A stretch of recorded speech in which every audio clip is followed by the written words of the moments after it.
నమస్తే అందరికీ. నేను భార్గవ్. ప్రస్తుతం నాతో పాటు వల్లపురెడ్డి రవీందర్ రెడ్డి గారు ఉన్నారు. ఈబీసీ జేఏసీ చైర్మన్‌గా ఉన్నాడు ఆయన. చాలా విషయాలు డిస్కస్ చేద్దాం. రిజర్వేషన్‌ల గురించి పెద్ద ఎత్తున చర్చ వస్తుంది ఈ మధ్య కాలంలో. అగ్ర కులాలలో ఉన్నవాళ్ళు జనరల్‌గా కులాలకు వాళ్ళ కులాలకు సపోర్ట్ చేస్తూ మాట్లాడతారు. కానీ అసలు రిజర్వేషన్‌లే వద్దు. ఈ కుల మతాలను తీసేయాలి. అందరికీ ఒకటే విధంగా ఉండాలని చెప్పి ఆయన పోరాటం చేస్తున్నాడు. ఒకసారి మనం మాట్లాడదాం. నమస్తే రవీందర్ రెడ్డి గారు. నమస్తే భార్గవ్, బాగున్నారా? బాగున్నాం. చాలా రోజులైంది. యెస్. మీరు మీరు 2, 3 ఇంటర్వ్యూలు చూసినా నేను సోషల్ మీడియాలో బాగా తిరుగుతున్నాయి. ఓకే. ఓకే. జనరల్‌గా అందరూ అగ్రకులంలో పుట్టినప్పుడు వాళ్ళకి అనుకూలంగా డిఫెండ్ చేసుకోవడానికి ప్రయత్నాలు చేసుకుంటారు. జనరల్‌గా ఎవరైనా. అవును. కానీ మీరేమో రిజర్వేషన్‌లు ఎత్తేయాలి. రెడ్డిలల్లో కూడా పేదోళ్ళు ఉన్నారు. వాళ్ళకి న్యాయం జరగాలి. అసలు ఈ రిజర్వేషన్‌లు తీసేయాలని చెప్పి మీరు అంటున్నారు. అసలు ఏంటి మీ గోల్ ఏంటి? ఏం చెప్పాలనుకుంటున్నారు? అంటే నేను అంతిమంగా ఏంటంటే సగటు మనిషి మనిషే. మనిషి. హ్మ్. కాబట్టి సామాజిక స్పృహ ఉన్నప్పుడు ఏ మనిషి అయినా పేదవాడు, ధనవంతుడు రెండే రకాలుగా పరిగణించాలనేది నా ఉద్దేశ్యం. ఓకే. కాబట్టి నేను రిజర్వేషన్‌లు తీసేయడం అనే దానికంటే నా పోరాటం అంతా రిజర్వేషన్‌లలో రిఫార్మ్స్ రావాలంటున్నా. హ్మ్. రిజర్వేషన్‌లలో సంస్కరణ జరగాలంటున్నా. హ్మ్. అట్లనే ఇప్పుడు కులాలను రద్దు చేయాలంటున్నా. హ్మ్. అసాధ్యం గదా! సాధ్యమయ్యే పని గాదు గదా! అది అది చాలా సులువైన పని. హ్మ్. ఇప్పుడు నీ కులం ఇది, నా కులం ఇది, ఆ కులం, ఈ కులం అనేటువంటి దానికంటే అసలు కులాలే లేకుండా పోతే అసలు మనిషిగా గుర్తిస్తారు గదా! అంటే ఎట్లా గుర్తించాలి? ఎట్లా కులాలు, గుర్తిస్తారు? రిజర్వేషన్‌లు సపోజ్ లేకపోతే ఆ! భార్గవ్ ఉన్నాడు. ఆ! భార్గవ్ సన్ ఆఫ్ హ్మ్. నేను రవీందర్ రెడ్డి ఉన్నా. హ్మ్. Ravinder Reddy son of Lakshma Reddy. హ్మ్. తర్వాత అదైతే చిరునామే గదా! నాకున్న పుట్టుమచ్చలు. ఇంక హ్మ్. అంతకంటే ఐడెంటిటీ ఏముంది? హ్మ్. ఇప్పుడు అమెరికాలో గుర్తించేది అదే గదా! హ్మ్. ఈ నీ ఇప్పుడు పక్కన క్యాస్ట్ అనేది ఈకలు, తోకలు ఏమి లేవు. హ్మ్. ఏం అవసరం లేదు. హ్మ్. ఇది గుర్తించినప్పుడు ఇగ కులాలెందుకు? అవసరమేంది? అందుకనే నేనేమంటున్నా అంటే కులాలు రద్దు జేయాలి. హ్మ్. ఈ కులాలు రద్దు జేస్తే సామాజిక సమతుల్యం దెబ్బతినకుంటుంటది. ఆర్థిక అసమానతలు తొలగిపోతాయి. మనిషి మనిషిగా గౌరవించుకుంటారు. నా కులం ఇది, నీ కులం ఇది అనేటువంటిది ఈ ఈర్ష, ద్వేషం, అసూయ, ఆక్రోశాలు ఇవన్నీ పోతాయి. ఎందుకంటే అందరూ సమానం అనేటువంటి ఫీలింగొస్తది. తెలంగాణలో అత్యున్నత పదవులు అనుభవించేది రెడ్లే. అవును. ముఖ్యమంత్రి రెడ్డే, ఆయన పీఏ రెడ్డే, పీఆర్ఓ రెడ్డే, మంత్రులు గూడా మెజారిటీగా రెడ్లే ఉన్నారు. అవును. మరి ఎక్కువ పదవులు అనుభవించేది మీ రెడ్లే గదా! అదే వచ్చిందిప్పుడు. ఆ! ఇప్పుడు మీరు ఆ ప్రశ్నే అంతే గదా అడుగుతారనుకున్నా. మరి. ఆ! ఆ ప్రశ్నే అడుగుతారనుకున్నా. హ్మ్. నిజమే. హ్మ్. అంటే రెడ్‌లంటే ఇప్పుడు అంటే భారతదేశంలో గాని, లేదా మన ఉమ్మడి రాష్ట్రానికొచ్చినప్పుడు గాని, హ్మ్. ఇటు తెలంగాణ గాని, అటు ఆంధ్రప్రదేశ్ అంతకుముందున్న ఆంధ్రప్రదేశ్, ఇప్పుడున్న ఆంధ్రప్రదేశ్. హ్మ్. ఏదన్నా ఉండని. అయితే రెడ్లు, కమ్మలు, హ్మ్. వెలమలు, హ్మ్. తర్వాత బ్రాహ్మణులు, హ్మ్. తర్వాత వైశ్యులు ఇట్లా ఈ రకంగా పాలన కొనసాగిస్తున్న మాట వాస్తవం. హ్మ్. కానీ మరి మిగతా కులాలకు వద్దని మేము జెప్పినమా? హ్మ్. మేమేం వద్దన్నామా? హ్మ్. వీళ్ళే గుత్తాధిపత్యంగా ఏలాలే, హ్మ్. వీళ్ళే అధికారం చెలాయించాలని మేమన్నా మాట్లాడుతున్నామా? హ్మ్. ఎందుకు ఇప్పుడు రాకూడదు? అధికారంలో ఉన్నారు. మీ మీ అవును. మీరే అధికారం కాబట్టి 42% రిజర్వేషన్‌లు ఇవ్వచ్చు గదా! మన స్థానిక సంస్థల ఎన్నికలు. ఇవ్వలేదు గదా మరి. ఇప్పుడు మళ్ళా రిజర్వేషన్‌లు అమలు ఎందుకు చేయలేదు? ఇప్పుడు సబ్జెక్ట్ జర ముందుకు పోతున్నారు ఆ! మీరు. ఆ! మీరు జనరల్‌గా ఇప్పుడు ఇప్పుడు అదే కింద కామెంట్స్ గూడా ఈ అయ్యే పెడతారిప్పుడు. అవే పెడతారు. అయితే ఆ! నేనేమంటున్నా అంటే, ఈ రెడ్లే ఉన్నారు గదా! అనంటే, హ్మ్. ఈ రెడ్లే ఉన్నారు నిజమే మీరన్నట్టు.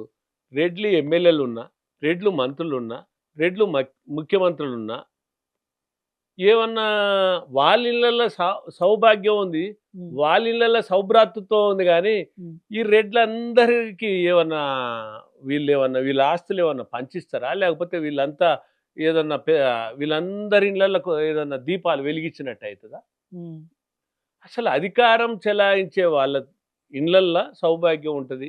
హ్మ్. అధికారం ఉన్న వాళ్ళ ఇంట్లల్లో సౌభాగ్యం ఉంటది అంటే నమ్మొచ్చు. హ్మ్. నమ్మడానికి వీలుంది. హ్మ్. మిగతా ఈ ఈ కులంలో ఉన్నటువంటి వాళ్ళకి ఏం లాభం జరిగింది? మెజారిటీ నే రెడ్లకైతే ఆస్తులుంటాయి, అంతస్తులుంటాయి, డబ్బులు అంతో ఇంతో సంపాదించుకొని వెల్ సెటిల్డ్స్ అయితే ఉంటారు. రెడ్లలో నేననేది జనరల్‌గా. కానీ బీసీలలో, ఎస్సీలలో, ఎస్టీలలో ఆ పరిస్థితి ఉందా? ఆ! రైట్. రెడ్లల్లో ధనవంతులు ఉండ్రు మాట వాస్తవమే, శ్రీమంతులు ఉన్న మాట వాస్తవమే, సిరిమంతులు ఉన్న మాట వాస్తవమే, కుబేర్లు ఉన్న మాట వాస్తవమే. నేను కాదండి. ఉమ్, అట్లనే అన్ని కులాలలో కూడా అదే తంతుంది, అదే వంతుంది. ఉమ్, కానీ ఈ రెడ్లల్లో ఉన్నంత మాత్రాన ఈ రెడ్లల్లో ఉన్నటువంటి పేదలు ఎవరైతే ఉన్నారో ఉమ్, రెడ్లల్లో కానీ, ఇప్పుడు మామూలుగా అగ్రకులాలంటే ఉమ్, ఇప్పుడు రెడ్లు, కమ్మలు, వైశ్యులు, క్షత్రియులు, ఉమ్, బలిజలు, ఒంటరిలు, తెలగలు, వెలమలు, ముస్లింలు, ఉమ్, ఇక్కడ సిక్కులు, ఆ, అదేవిధంగా మార్వాడీసు, తర్వాత గుజరాతీలు, ఉమ్, అనేక రకాలైనటువంటి కులాలు ఉన్నాయి. ఉమ్, గుజ్జలు, రకరకాలటువంటి పిలువబడేటువంటి ఈ కులాలల్లో ఉమ్, పేదరికం పోయిందా అంటున్నాను నేను. ఉమ్, సరే, మీరు అన్నట్టు ఈ రెడ్లే ముఖ్యమంత్రులు ఉండ్రు, రెడ్లే మంత్రులు ఉండ్రు, రెడ్లే ఎమ్మెల్యేలు ఉండ్రు, మీకేమైందా అని అడుగుతున్నాం. అదే కదా మీ అంతే ప్రశ్న. కదా మరి. మరి రెడ్లే ముఖ్యమంత్రులు ఉన్నప్పుడు, రెడ్లే మంత్రులు అయినప్పుడు, మరి రెడ్లకు నేను పోరాటం చేసినటువంటి ఇది ఏదైతే స్కాలర్షిప్లు అవుతుంది, ఫీ రియంబర్స్మెంట్ అవుతుంది, ఈడబ్ల్యూఎస్ రిజర్వేషన్లు, ఉమ్, అవి అవి మాత్రమే ఉన్నాయి. కానీ ఉమ్, మరి రెడ్లకు ఎందుకు లేవు? అన్ని పథకాలు ఎస్సీలకు, ఎస్టీలకు, బీసీలకు, అగ్రకులాలుగా 4 వర్గాలు ఉన్నాయి. ఉమ్, ఒక ఎస్సీలు, ఎస్టీలు, బీసీలు, అదేవిధంగా ఫార్వర్డ్ క్యాస్ట్. ఉమ్, ఇప్పుడు ఈ 4 వర్గాలల్లో ఎస్సీలకు కార్పొరేషన్ ఉంది, ఉమ్, ఎస్టీలకు కమిషన్ ఉంది, ఉమ్, బీసీలకు కార్పొరేషన్ ఉంది, బీసీలకు కమిషన్ ఉంది, ఉమ్, వెల్ఫేర్ డిపార్ట్మెంట్ ఉంది, ఉమ్, స్టడీ సర్కిల్ ఉన్నాయి. ఉమ్. మరి అగ్రకులాలుగా 4వ వంతు జనాభా ఉన్న వాళ్ళకు మరి వీళ్ళకి కార్పొరేషన్ ఎందుకు లేదు? ప్రభుత్వమే కమిషన్ ఎందుకు మీది లేదు? కదా, వెల్ఫేర్ ముఖ్యమంత్రి మీరు డిపార్ట్మెంట్ అన్నప్పుడు చిన్న మరి ముఖ్యమంత్రి కార్పొరేషన్ మా ఏముంటుందన్న? ముఖ్యమంత్రే కదా. ఆ, చిన్న మీరు అన్నట్టు కార్పొరేషన్ మీరు అడిగేది, మీరు ప్రభుత్వాన్ని నడిపిస్తున్నారు ఈ రైట్ రోజు రైట్ మీరు. రైట్. ఆ, ఇప్పుడు సుప్రీంగా ఉన్నారు ప్రభుత్వం తెలంగాణకి. మా ప్రభుత్వమే, ఆ, ప్రభుత్వం మా ప్రభుత్వమే అంటారు, ఉమ్. రెడ్ల ప్రభుత్వమే అంటారు. అవును. మరి రెడ్ల ముఖ్యమంత్రి అయినప్పుడు ఉమ్, మరి ఇవెందుకు చేస్తలేడు అంటున్నా. ఉమ్. ఇప్పుడు వీళ్ళలో ఇప్పుడు మీరు ఒకటైతే ఒప్పుకుంటారా లేదా? ఇప్పుడు అది ఒక్కటే కనిపిస్తుందా మీకు? మంత్రి అంటే పదవులు కనపడట్లేదు, మంచి ఉన్నత స్థాయి పదవులలో ఉన్నారు, ఇవన్నీ కనిపిస్తలేదు మీకు. అక్కడనే ఆగాలి మనం. ఉమ్, ఇప్పుడు మంత్రులున్నా, ముఖ్యమంత్రులున్నా, ఉమ్, ఎమ్మెల్యేలున్నా, ఉమ్, ఇంతమంది ఉన్నప్పుడు మీరైతే ఒకటి ఒప్పుకుంటారా లేదా? ఉమ్. ఇది ఒప్పుకోవాల్సిన నిజమా కాదా? చెప్పండి. పేదలు అనేది అన్ని కులాలు ఉంటారు అనేది ఒప్పుకుంటారా లేదా? రెడ్లలో కొంచెం తక్కువ ఉంటారని అని అనుకుంటారు బయట. నేనేమంటున్నాంటే తక్కువ ఉంటారా? నేనేమంటున్నంటే ఆ, రెడ్లల్లా అంటే రెడ్లే కాదు, అగ్రకులాలు ఉన్న ఏ కులాలైనా ఉమ్. అన్ని కులాల్లో ధనవంతులు ఉంటారు, అన్ని కులాల్లో పేదలు ఉంటారు. కానీ కొద్దిగా ఎక్కువ తక్కువ ఉండొచ్చు. మీరు అన్నది కరెక్టే.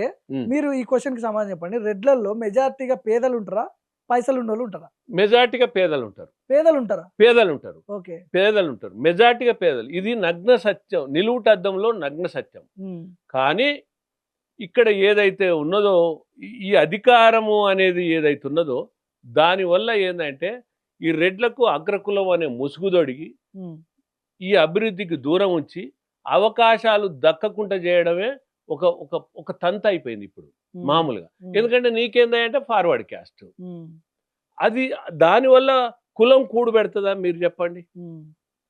ఇది పదవులు అయితే ఇస్తుంది కదా. ఏ పదవులు ఇస్తుంది? ఇప్పుడు ఎవరికి ఇచ్చింది? మన రెడ్డి ఆయనే మనోడే తోయండి. దానివల్ల ఏం లాభం జరుగుతుంది? ఆ. దానివల్ల జాతికి ఏం మేలు జరుగుతుంది? ఉదాహరణ నేను చెప్తున్నా. ఉమ్, ఇప్పుడు రెడ్లు ప్రతి ఒక్కరు కూడా ఈ మధ్య సమాజం వల్ల ఉమ్. రెడ్లు అని నొక్కి ఒక్క నుంచి మాట్లాడుతున్నారు. ఎగ్జాంపుల్ తీన్మార్ మల్లన్ననే కదా, ఈడబ్ల్యూఎస్ రిజర్వేషన్లకు వ్యతిరేకంగా ఆయన ఫైట్ చేస్తున్నాడు. ఆయన తీన్మార్ మల్లన్న ఆ లైన్ ని ఎట్లా చూస్తారు మీరు? ఒక అయితే నాకు తీన్మార్ మల్లన్న అంటే మంచి గౌరవం, ఉమ్, మంచి ఎందుకంటే ఒక ప్రశ్నించే గొంతుగా అభిమానిస్తా ఆయనను. ఉమ్, కానీ ఇటీవల కాలంలో ఆయన అంటే నేను వ్యక్తిగతంగా ఇప్పుడు మీరు పేరు తీసుకున్నారు కాబట్టి ఉమ్, నేను అంశం మీదనే మాట్లాడతా, వ్యక్తిగతంగా పేర్లు తీసుకోవడం నాకు ఇష్టం ఉండదు. ఉమ్, కానీ అయినా మీరు అడిగిన దానికి మీ ప్రశ్నకు నేను సమాధానం చెప్పాల్సినటువంటి బాధ్యత నా మీద ఉంది కాబట్టి ఉమ్, నేను దాని మీద కూడా మాట్లాడతాను. ఇప్పుడు వాస్తవాలు సమాజానికి తెలవాలి. ఉమ్, ఎందుకంటే ఇప్పుడు జనాభా అనేది దేశంలో సగటు జనాభా తీసుకుంటారు. ఫార్వర్డ్ క్యాస్ట్ అంటే అగ్రకులాలు ఉన్నాయి. ఉమ్, అగ్రకులాలలో రెడ్లు, బ్రాహ్మణులు, వైశ్యులు, క్షత్రియులు, కమ్మలు, కాపులు, బలిజలు, ఒంటరులు, తెలగలు, వెలమలు, ముస్లింలు, సిక్కులు, ఇక్కడ సెటిల్ అయిన మార్వాడీసు, గుజరాతీలు, బుద్ధిస్టులు, అనేకమైన, అదే విధంగా ముస్లింలు కూడా. ఉమ్, వీళ్ళు కూడా అగ్రకులాలకే వస్తారు. ముస్లింలు కూడా అగ్రకులాలకు వస్తారు. 100% అగ్రకులాలకే మరి వస్తారు. పటేళ్ళు ఈ కాపులు మున్నూరు కాపులు ఆ ఇక ఇక అది మీరు అదే చెప్పబోతున్నారు ఏంది కొంపదీసి? అది నేను అది చెప్పడం అనేది కాదు, అక్కడికి కూడా వద్దాం. ఆ, అయితే కాపులు కూడా అగ్రకులాలకే వస్తారు. ఆంధ్రలో మున్నూరు కాపులు కాపులు ఒకటే కదా. మున్నూరు కాపులు అనేది ఆ. కాపులైనా రెడ్లైనా ఒకటే. ఆ, ఇప్పుడు ఇప్పుడు ఆంధ్రాలో మున్నూరు కాపులు రెడ్లు.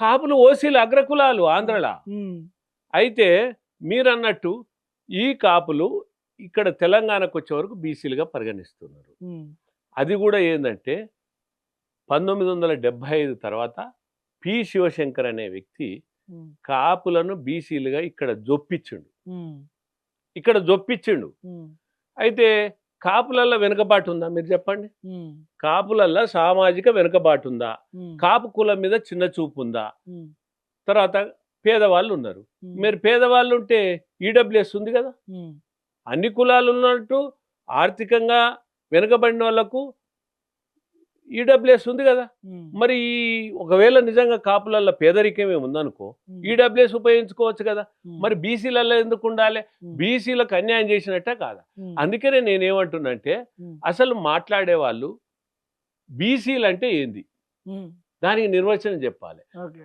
బ్యాక్వర్డ్ క్యాస్ట్ ఉమ్, క్యాస్ట్కు రిజర్వేషన్లు లేవు, ఉమ్, క్లాసెస్కు ఉన్నాయి రిజర్వేషన్లు. ఓకే. ఇక్కడ క్యాస్ట్ వేరు, క్లాస్ వేరు. ఉమ్, కులాలకు మతాలకు రిజర్వేషన్లు రాజ్యాంగం వల్ల లేనే లేవు, ఉమ్, పొందుపరచనే లేదు. ఉమ్, ఏమైందంటే ఆర్టికల్ 14లో చట్టం ముందు అందరు సమానమే అన్నారు. ఉమ్, ఆర్టికల్ 14లో ఉమ్, అంటే ఆర్టికల్ 15లో ఏమన్నారు?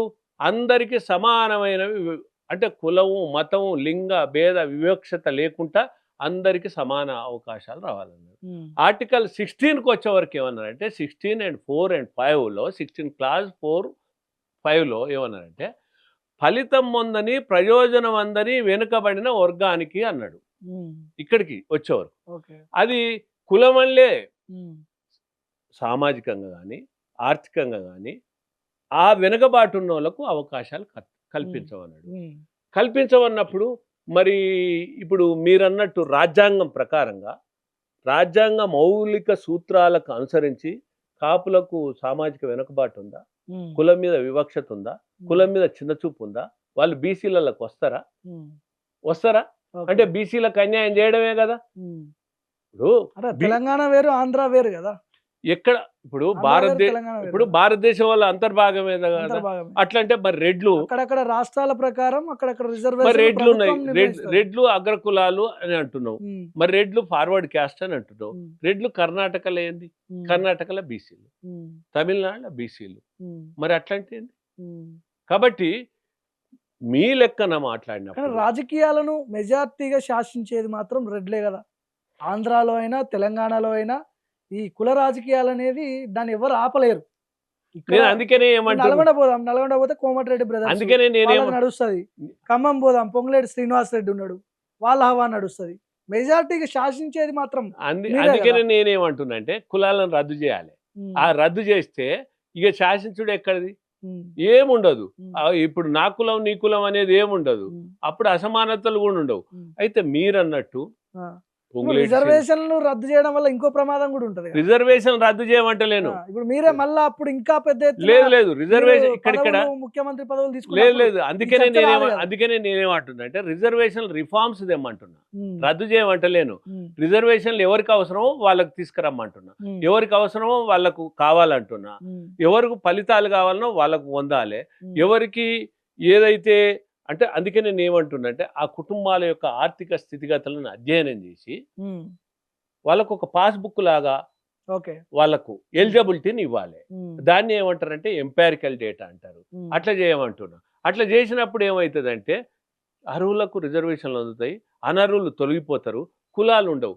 సపోజ్ నేను చెప్తున్నా, మీరు అన్నారు అంటే రెడ్లు అంటారు కదా. ఉమ్, నిజమే మీరు అన్నది. ఉమ్, రాజ్యం ఏలుబడేటువంటి రెడ్లల్లా మంత్రులు అనుకో, ముఖ్యమంత్రులు అనుకో, ఎమ్మెల్యేలు అనుకో, ఉమ్.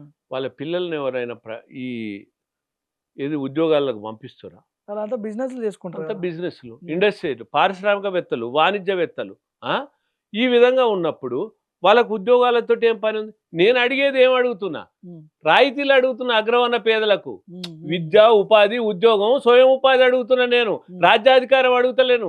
రాజ్యాధికారం మీరే తీసుకోరి. మీరు బీసీలు తీసుకుంటే మాకేం నష్టము, ఎస్సీలు తీసుకుంటే మాకేం నష్టము, ఎస్టీలు తీసుకుంటే మాకేం నష్టము. ఎందుకంటే ఇప్పుడు వాళ్ళు ఏలుబడైన వాళ్ళ వల్ల ఈ జాతికి ఏం మేలు జరిగింది, ఏం చేశారు? ఒక కార్పొరేషన్ లేదు, ఒక కమిషన్ లేదు, ఒక వెల్ఫేర్ డిపార్ట్మెంట్ లేదు, ఒక స్టడీ సర్కిల్. ఒక్క మాట చెప్తున్నా, అన్యాయం జరిగిందని ఎట్లా చెప్తున్నారు మీరు? అయ్యో, సామాజిక వర్గానికి మీరు ఏ అర్థం విధంగా అన్యాయం ఏ జరిగింది విధంగా చెప్పండి. అన్యాయం జరిగింది కదా చెప్పండి. చెప్పనా? ఇప్పుడు స్టడీ సర్కిల్ ఉన్నాయి, ఎస్సీకి ఉన్నాయి, ఎస్టీకి ఉన్నాయి, బీసీకి ఉన్నాయి. నేను వద్దంటలేను, ఇంకా బాగుండాలి. కానీ మీరు అడిగే చాలా చిన్నగా అరే కనిపిస్తుంది. చిన్నదంటే అదే కావాలి మాకు. చదువు స్టడీ సర్కిల్ అంటే వినండి వినండి వినండి వినండి వినండి వినండి ఇక్కడ వినండి. ఒక ఐఏఎస్, ఒక ఐపీఎస్, ఒక ఐఎఫ్ఎస్, ఒక పేద విద్యార్థి చదువుకోవాలి, అవునా కాదా? మరి వాళ్ళకున్నప్పుడు వీళ్ళకు కూడా స్టడీ సర్కిల్ ఉండాలి కదా. మరి మా ముఖ్యమంత్రిలే ఉండి స్టడీ సర్కిల్ ఎందుకు నెలకొల్పలే మాకు? నేను అవి కావాలంటున్నా, హాస్టల్ కావాలంటున్నా. మా దాంట్లో కూడా ఆకలి చావులు ఉన్నాయి, మా దాంట్లో కూడా పిల్లలు పెళ్లిళ్ళు చేయలేనటువంటి పరిస్థితి ఉంది. మరి వీళ్ళకి ఇవి కావాలి, మాకేం రాజ్యాధికారం ద్వారా వచ్చింది ఏం లేదు, మాకేం నష్టం చెప్పండి. ఇప్పుడు కర్పూర్ ఠాకూర్ అని బీహార్ ముఖ్యమంత్రి, బీసీ ముఖ్యమంత్రిగా చేసిండు గతంలో. ఆయన అగ్రవర్ణ పేదలను అన్ని విధాలు ఆదుకుండు. ఒక నాయ బ్రాహ్మణకు చెందినటువంటి కులానికి చెందినటువంటి వ్యక్తి ఆయన. అందరికి మానవులు అనేవారు, మానవ కులము, ఈ కులంలో ఆ కులం ఈ కులం అనేది కాదు, పేదదే ఒక కులం అని గొప్పగా గుర్తించి ఆయన ఆదుకున్నాడు. మరి అటువంటిప్పుడు మన రెడ్డోడు తీసి ఏమో జేబులో పెన్నా తీసి ఈ పెన్ను నా జేబులో ఉంది, నీ జేబులో పెట్టుకోమడానికి. తెలంగాణకి చిట్ట చివరి ముఖ్యమంత్రి రేవంత్ రెడ్డి అని చెప్పి మళ్ళీ అంటాడు కదా, ఆ స్టేట్మెంట్ కి ఒకటే వన్ వర్డ్ లో మీరు ఏం చెప్తారు? అంటే చిట్ట చివరి రెడ్డి ముఖ్యమంత్రి రేవంత్ రెడ్డి, ఇంకా భవిష్యత్తులో మళ్ళీ మేము చేసుకోం, మాకొద్దు, అసలు మీ ఓట్లే మాకొద్దు అని చెప్పి అంటున్నా. నేనేమంటున్నా అంటే, ఇప్పుడు ఈ ప్రజాస్వామ్యంలో ఓట్లు అనేవి అందరి ఓట్లే. అసలు కులాలు అనేవి ఏ దేశం వల్ల లేవు, ఏ దేశం వల్ల లేవు, మన దేశం వల్లనే కులాలు ఉన్నాయి. అసలు ఈ కులం ఓట్లు వేయొద్దు, ఆ కులం ఓట్లు వేయొద్దు అని ఎక్కడన్నా ఉందా? ఈ కులం ఓట్లు వేయొద్దు, ఆ కులం ఓట్లు వేయాలి అనేది ఎక్కడన్నా ఉందా? రాజ్యాంగం అవసరం లేదు, మీరు అవసరం మీరు వేయకపోయినా మేము అంటే రాజ్యాంగం అంటారు. అంటే రాజ్యాంగంలో లేని మాటల గురించి మనం మాట్లాడుకోవడం అనవసరం. నేను అనేది ఇప్పుడు బీసీ అయినా, ఎస్సీ అయినా, ఎస్టీ అయినా ఎవరైనా కానీ ఎందుకు కాకూడదు? ముఖ్యమంత్రి కాకూడదని ఏమున్నది? వాళ్ళకి ఎందుకు అవకాశాలు రాకూడదు? నేను అందుకే అంటున్నా, ఈ ఎస్సీ ఎస్టీ బీసీలు కూడా ఇప్పుడు ఈ చాక్లెట్లు బిస్కెట్లకు వద్దు, ముఖ్యమంత్రి ప్రధానమంత్రులకే పోటీ పడండి. ముఖ్యమంత్రి ప్రధానమంత్రులకే పోటీ పడండి, మేము కూడా సహకారం అందిస్తాం. మాకు వచ్చే నష్టం ఏమి లేదు, మాకు వచ్చే కష్టం కూడా లేదు, మాకు వచ్చే కిరీటాలు కూడా లేవు. ఇప్పుడు మాకేదో కిరీటాలు, ఇప్పుడు మా రెడ్డి ఆయనో, మా చౌదరో, లేకపోతే మా ఇంకో మా వైశ్యుడు అని ఇట్లా ఈ అగ్రకులాలకు చెందిన వ్యక్తులు ఎవరైనా ఉన్నారో వాళ్ళ వల్ల ఈ జాతికి కిరీటాలు వస్తలేవు, అవమానాలు వస్తున్నాయి, ఈ జాతికి ఆర్థిక భారాలే మిగులుతున్నాయి. ఏముంది అసలు? ఏ పథకం ఉందో చెప్పండి. ఈ అగ్రవర్ణ పేదలకి ఏ పథకం ఉంది? కనీసం ఒక కార్పొరేషన్ లేదండి. ఇప్పుడు జనాభా 4వ వంతున్నది, సరే ఎక్కువ తక్కువ అనేది పక్క పెడితే ఒక కార్పొరేషన్ ఉండకూడదా అండి? ఓ వెల్ఫేర్ డిపార్ట్మెంట్ ఉండకూడదా? ఒక హాస్టల్ ఉండకూడదా? ఒక స్టడీ సర్కిల్ ఉండకూడదా? ఇక మరి ఏం ఒరగబెట్టిన అంటున్నా ఈ పేదలకు. ఇప్పుడు 42% రిజర్వేషన్ బీసీలకు ఇస్తే మీరు యాక్సెప్ట్ చేస్తారా? నేనేమంటున్నా, ఒకటే క్వశ్చన్ కి ఒకటే ఆన్సర్. అట్లుండదు ఆన్సర్. ఏమంటున్నంటే మీరు స్వాగతిస్తారా లేదా? నేను 42 కాదు, నేనేమంటున్నంటే అసలు మీరేమడుగుతున్నారంటే మా జనాభా 50% ఉంది పైన, ఏది బీసీల జనాభా ఇంకా 52 53 56 ఉంది, తగ్గించిర్రు. 56 ఉంది, 56 ఉంది. కాబట్టి మా కులాల ప్రకారంగా మాకు రిజర్వేషన్లు కావాలంట. కానీ రాజ్యాంగం వల్ల మా 100% జనాభా ఉంటే 100% రిజర్వేషన్లు లేవు. ఇక్కడ కులాలకు రిజర్వేషన్లు అసలే లేవు, అంతకంటే లేవు. క్లాసెస్కు ఉన్నాయి. క్లాసెస్ అంటే అదే చెప్తున్నా నేను. అసలు 42 ఎందుకు? 52 వస్తే 52 తీసుకోవచ్చు. ఎంపారికల్ డేటా చేయండి. ఎంపారికల్ డేటా అంటే ఏంటంటే ఆర్థిక సర్వే, వాళ్ళకు కుటుంబ సర్వే కాదు, ఆర్థిక స్థితిగతుల మీద ఎంపారికల్ డేటా చేయండి.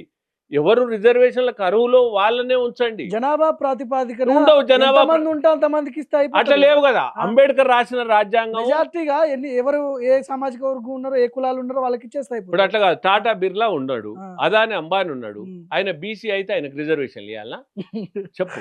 మీరు అనేది అదే కదా ప్రశ్న. ఆయన బీసీ అయితే రిజర్వేషన్ ఇవ్వాలా ఆ. అందులో ఉన్న.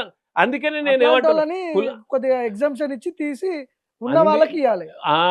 అది మనం అదే చేయాల్సింది. మీరు చెప్పేది అదేనా? అంతే. ఓకే. ఇప్పుడు కులానికి వద్దంటున్నా, ఉమ్. కుటుంబానికి కావాలంటున్నా రిజర్వేషన్. ఉమ్. కుటుంబం ఏ కుటుంబం? పేద కుటుంబానికి కావాలంట. నీకేం నష్టం? ఉమ్. ఇప్పుడు నువ్వు అంతిమంగా మానవుడు అనేవాడు, సామాజిక స్పృహ ఉన్నవాడు, సంఘజీవి అయినవాడు, సహజీవి అయినవాడు సమాజం మేలు కోరుకుంటాడు, ఉమ్. సమాజ హితం కోరుకుంటాడు. ఉమ్. అందులో అందరు బాగుండాలి, అందులో నేను బాగుండాలి అని కోరుకుంటాడు. కానీ నేనే బాగుండాలి అనేది ఎక్కడిది? ఇప్పుడు మీరు చెప్పేది నేనే బాగుండాలి. ఉమ్. నేనే బాగుండాలి అనేది సమాజ విరుద్ధమైనది. ఉమ్. అది సంఘ విద్రోహులు మాట్లాడేటువంటి మాటలు. ఓకే. వేర్పాటు వాదంగా మాట్లాడాల్సిన అవసరం లేదు.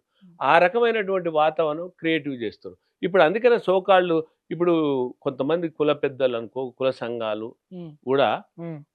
రాజకీయ పార్టీలేమో ఓట్ల కొరకు చేస్తున్నాయి, ఉమ్. ప్రభుత్వాలు కూడా అదే విధంగా చేస్తున్నాయి. ఉమ్. కానీ ఈ కుల సంఘాలుగా చెప్పుకునే వాళ్ళు కానీ, కుల పెద్దలుగా ఉన్న వాళ్ళు కానీ, వాళ్ళు కూడా ఏదన్నా మాట్లాడుతురా? ఉమ్. ఎంపారికల్ డేటా గురించి మాట్లాడుతురా? ఉమ్. మా కులం ఇంత ఉందని అంటారు. కులానికి రిజర్వేషన్లు రాజ్యాంగం వల్లనే లేవా? ఉమ్. లేని దాన్ని ఎట్లా అడుగుతావు నువ్వు? ఓకే. కులంలో పేదలకు అడుగు. ఉమ్. మా కులంలో పేదలు ఉండరు. ఇంత ఎందుకండి? సంచార జాతులకు అన్యాయం జరుగుతుంది. ఉమ్. ఎవరు మాట్లాడుతున్నారు? ఉమ్. తర్వాత ఇప్పుడు బ్యాక్వర్డ్ క్లాసెస్ అంటారు. ఉమ్. బ్యాక్వర్డ్ క్లాసెస్ 4 రకాలుగా 4 వర్గాలుగా విభజించాయి. Um. Other backward classes, most backward classes, ultra backward classes, nomadic backward classes. Um. అంటే వెనుకబడిన తరగతులు, అత్యంత వెనుకబడిన తరగతులు, బలహీన తరగతులు, అదేవిధంగా సంచార జాతులు. ఈ 4 జాతులల్లా ఒక 4-5 అగ్రకుల అగ్రకుల బీసీలు, ఉమ్. అగ్ర బీసీలు, ఇంకా అగ్రకులాలను అగ్ర బీసీలు ఏదైతున్నారో అగ్రబీసీలు అంటే ఎవరు? కాపులా మీరు అనేది? అవును, మున్నూరు కాపులు వీళ్ళే ఉంటారు కదా? వీళ్ళే ఉంటారు. ఆ. వాళ్ళే లబ్ధి పొందుతున్నారు. ఆ. మరి నిరంతరం అనునిత్యం ఒకే కుటుంబం, ఒకే కులం, ఒకే వర్గం పొందినోడే పొందాలా రిజర్వేషన్? ఐఏఎస్ అయినోడు ఐఏఎస్ కావాలా, ఐపీఎస్ అయినోడు ఐపీఎస్ కావాలి, ఐఏఎఫ్ఎస్ అయినోడు కావాలి. ఇక మిగతా కుటుంబాలకు వద్దా రిజర్వేషన్లు? ఉమ్. అంటే ఫలితాలు అందరికి అందాలనా వద్దా? మీరు అంటే అంబేద్కర్ ఆశయం అంటారు. ఉమ్. అంబేద్కర్ ఆశయం ఏంది? ఉమ్. కులతత్వం పోవాలన్నాడు, ఉమ్. సమానత్వం రావాలన్నాడు. ఉమ్. మరి అంబేద్కర్ ఆశయం మరి ఎవరన్నా పాటిస్తున్నారా? ఉమ్. ఇప్పుడు అంతే. కుల నిర్మూలన జరగాలన్నాడు. అందుకనే నేనేమంటున్నంటే కులాలను రద్దు చేయమంటున్నా. ఓవరాల్ గా మీరు తెలంగాణ సమాజానికి, మీ రెడ్డి సామాజిక వర్గానికైనా, బీసీ సామాజిక వర్గానికైనా, ఓవరాల్ గా తెలంగాణ ప్రజలకి మీరు ఏం చెప్పాలనుకుంటారు అసలు? ఇది మీరు మంచి మాట. ఉమ్. ఇది అందరికీ కూడా అవసరమైంది. ఉమ్. తెలంగాణ సమాజంలో అయితే కులాలు అనేవి, ఉమ్. ఈ సృష్టించబడ్డ కులాలు, ఇవి పిలువబడ్డ కులాలు, ఏ కులంలో జన్మించేది ఎవరికి తెలియని అంశం. ఉమ్. కానీ ఆనాడు ఉన్నటువంటి చతుర్వర్ణ వ్యవస్థలో భాగంగా ఈ తెలంగాణలో బీసీలు 130 కులాలుగా, అగ్రకులాలు 18 కులాలుగా, ఉమ్. ఎస్టీలు కొన్ని తరగతులుగా, ఎస్సీలు 59 నుంచి 63 కులాలుగా, ఇన్ని రకాల కులాలు ఉన్నాయి.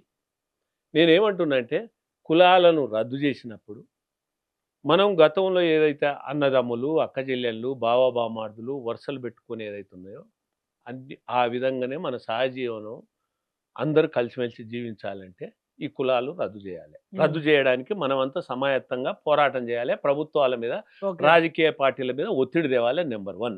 ఓకే. రెండవది మీరు అనేది ఏంటంటే ఈ కొంతమందికి పేదరికం ఉంది, కొంతమందికి అసమానతలు ఉన్నాయి, ఆర్థిక అసమానతలు ఉన్నాయి, రాజకీయ వివక్షత ఉంది, తర్వాత వెనకబాటుతనం ఉంది. ఇవన్నీ ఎట్లా అని ఉమ్. అది కూడా ప్రశ్నే కదా. దానికి పరిష్కారం ఏంటంటే ఇవి సర్వే జరగాలి, ఉమ్. ఎంపారికల్ డేటా చేయాలి. ఉమ్. ఏంది? ఈ కుటుంబాల సర్వే కాదు, ఆర్థిక స్థితిగతుల మీద సర్వే జరగాలి. ఉమ్. జరిగి ప్రతి కుటుంబానికి ఒక పాస్బుక్ ఇష్యూ చేయాలి. ఆయనకు ఉన్న భూములు ఏంది, ఉమ్. ఆయనకున్న బంగారం ఏంది. ఉమ్. ఇప్పుడు ఎమ్మెల్యే ఉన్నాడు అనుకో, ఉమ్. ఎమ్మెల్యే చిట్టా, మంత్రి చిట్టా, ముఖ్యమంత్రి చిట్టా, ఓకే. అట్లనే ప్రతి సగటు మనిషి చిట్టా ఉంటే అప్పుడు ఆయన రిజర్వేషన్లకు ఎలిజిబులా కాదా? అర్హుడైతే ఆయనకు ప్రభుత్వం విద్య కానీ, వైద్యం కానీ, తర్వాత ఉద్యోగం కానీ, ఇవన్నీ గృహ వసతి కానీ, ఇవన్నీ అందజేయాల్సినటువంటి బాధ్యత ఈ సంక్షేమ రాజ్యాంగం ఉంటుంది. ఈ వెల్ఫేర్ చేయాల్సిన బాధ్యత ప్రభుత్వాల మీద ఉంటుంది. ఒక్కటి అడుగుతున్నాండి, అందరికి విద్య అందినప్పుడు, అందరికి వైద్యం అందినప్పుడు, అందరికి ఉపాధి స్వయం ఉపాధి అందినప్పుడు, అందరికి గృహ వసతి లభించినప్పుడు, ఇక నా కులం ఇది నీ కులం అని ఎందుకు అడుగుతారండి? అసలు కులంతో ఏముంది? అందుకని నేను చివరి ఒక్క మాట చెప్తాను. నేను ఓకే.